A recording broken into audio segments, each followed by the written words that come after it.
So, guys, we're finally here. No Time to Die. So, I've talked about the Austin Powers movies. I've talked about all 24 previous James Bond films to this, and this is just finally it. I I can't believe it's finally out. Finally happened. I've been waiting for this movie forever, and it was really good.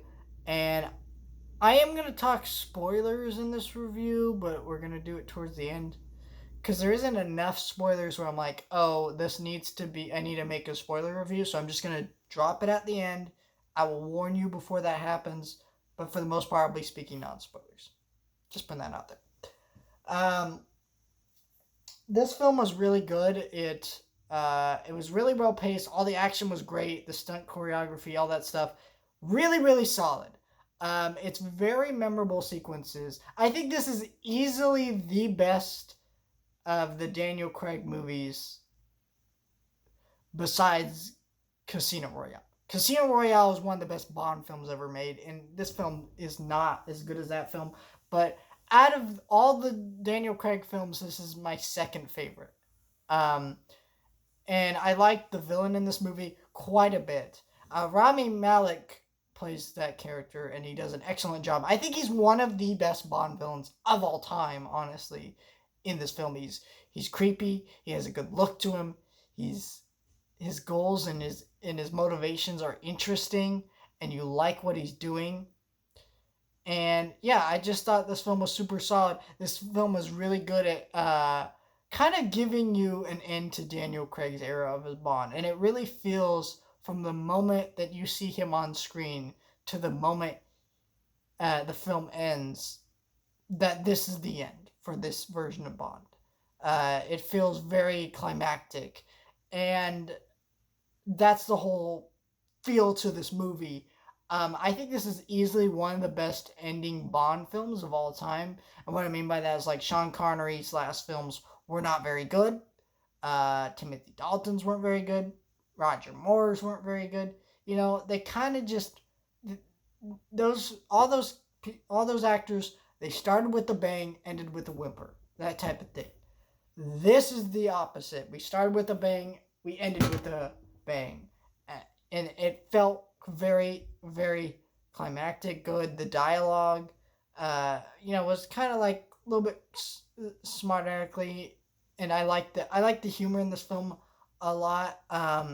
Didn't and I just liked this film. That's basically all I have to say. The things I complain about really just nitpicky things. Like, you think because Bond has a car uh, that was given to him, like a spy car, like the Aston Martin, you'd think they would like install bulletproof glass before they install any gadgets. But no, that doesn't happen. Those are nitpicky things kind of in every Bond film. So I think for the type of movie this is, I really have no complaints. I know there were people attacking this film because there's a female character in this film that everyone was theorizing to be Bond, and now we're gonna get into spoilers. The reason, here's the thing: she is Bond in the film. She isn't Bond. She is 007. And I think anybody that complains about this is ridiculous. First of all, 007 was a title that existed before and after Bond in the books and in the movies. And it will continue to exist. And she gives it back to him at the end of the movie. There's a line about it. It happens. So there's no reason to attack it. And, people are like, oh, she's taken over Bond. Now, this still could happen in the sense that she takes over the franchise of Bond, but she is not Bond. And they make that very clear within the film. I think if you want to complain about this or you have any concerns about it, you should watch the movie for yourself before you prejudge it. This is ridiculous. Um, After seeing the film myself and seeing that, I don't have any problem with it. If that's what they want to do, that's what they want to do. And maybe, but I don't think that's what they're going to do because they've already said that they're looking for a new Bond in 2022. I'm not really sure who they're going to pick. We'll see how that goes. They've said no female James Bond and no black James Bond, which I'm, good because the character should be white. Um, That's just how he's always been portrayed, and keep it that way in the books and in the movies. Again, we can have different agents spin off into other movies, but we don't need a different Bond in the sense that he's different from his race or sexuality. That type of thing. You know, I think that's fine. So, the big spoiler basically is that, well, Bond dies at the end of this film, which I saw that moment and I was like, huh? He's dead? And then but I was like, oh, there's going to be something where how he got out of it. But then you look at the way he died, it's like, there's no way he's getting out of it. And the credits roll, and he didn't get out of it, basically.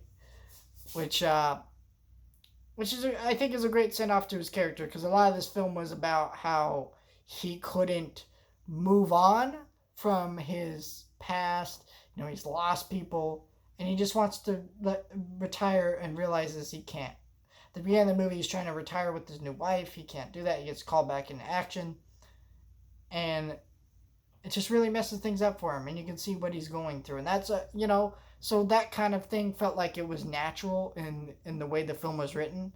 But I think people are going to have issues with it because you can't kill Bond, that type of thing. But the reality is, we are going to have another Bond. It's already been stated. It's already been confirmed. There's no reason to worry. It's just the end to this Bond. This version of the character is no longer continuing. We knew that going into it. We didn't know he was going to die necessarily, but we did know he was. But can we all agree that the title's kind of ridiculous for this movie? I mean, No Time to Die. Apparently there was time to die, because you did. I'm kidding. That's a nitpick. That's a joke. That's not a serious criticism, okay? Just staying that out right. That's not a serious criticism. But seriously, no time to die. You had time to die. You literally died. I don't know. But yeah, I like this film. It's good. If you like Bond, watch it. That's, it gave me everything I wanted. No disappointment.